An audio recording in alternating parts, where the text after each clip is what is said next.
2007 সালে সিডর, 2009 সালে আইলা, 13 সালে মহসেন।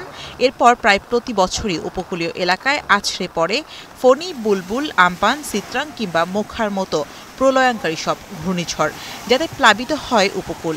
তাই দুর্যোগ এলেই আতঙ্কে থাকেন স্থানীয়রা, যার প্রধান কারণ দুর্বল বেড়িবাঁধ। যদিও প্রতি বছরই বেড়িবাঁধ সংস্কারে আসে কোটি কোটি টাকার বরাদ্দ, চলে কাজ, তবে ঝুঁকি কাটে না উপকূলবাসীর।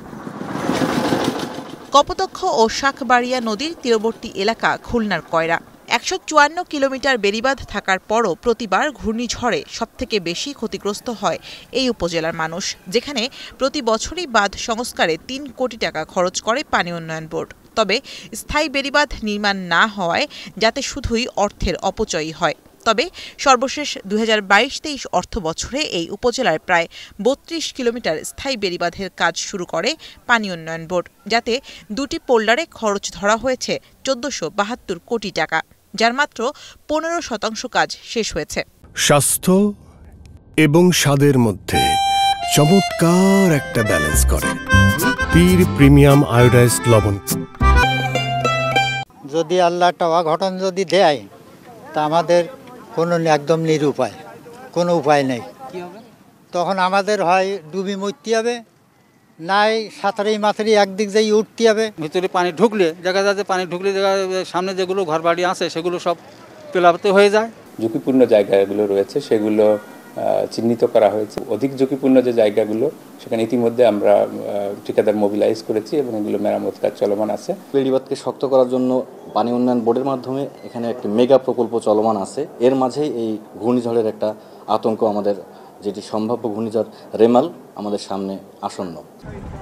এদিকে বঙ্গোপসাগরে সৃষ্ট নিম্নচাপ রেমালের আতঙ্ক তৈরি হয়েছে সাতক্ষীরা উপকূলের মানুষের মাঝে। ঝড়ের চেয়ে বেশি আতঙ্ক লড়বড়ে বাঁধ নিয়ে, যদিও এখানে প্রতি বছর বাঁধ সংস্কার বাবদ খরচ হয় 10 কোটি টাকা।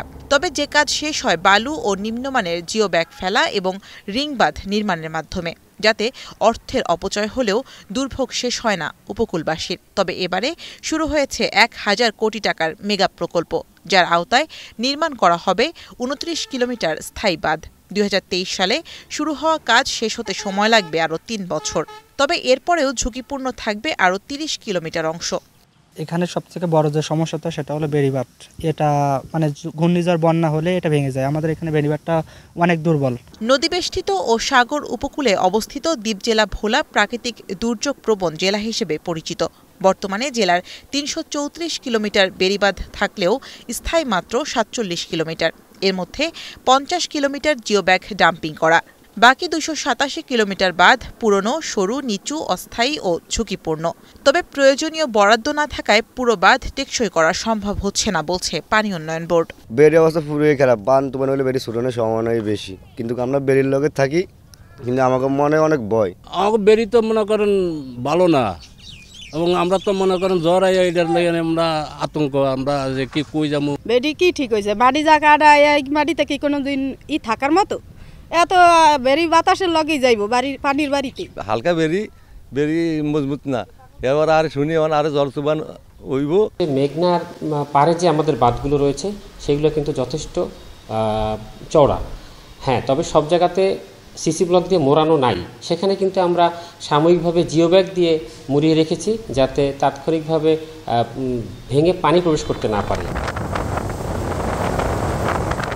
লঘুচাপের প্রভাব পড়তে শুরু করেছে বরগুনার উপকূলীয় অঞ্চলে।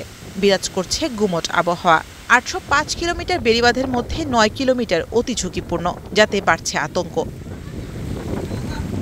আমাকে নদীর সাইড মনে করেন ভাঙতে ভাঙতে মুখ পুরো চুরে ঘরের কাছে আইছে, আমরা কোথায় যাবো এই বাচ্চা কাচ্চা নিয়ে?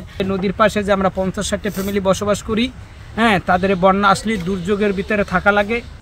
এদিকে ভাঙন তীব্র হয়েছে কলাপাড়ার নীলগঞ্জ ইউনিয়নের 1 কিলোমিটার বন্যা নিয়ন্ত্রণ বাঁধে, যাতে শঙ্কা বাড়ছে স্থানীয়দের মাঝে।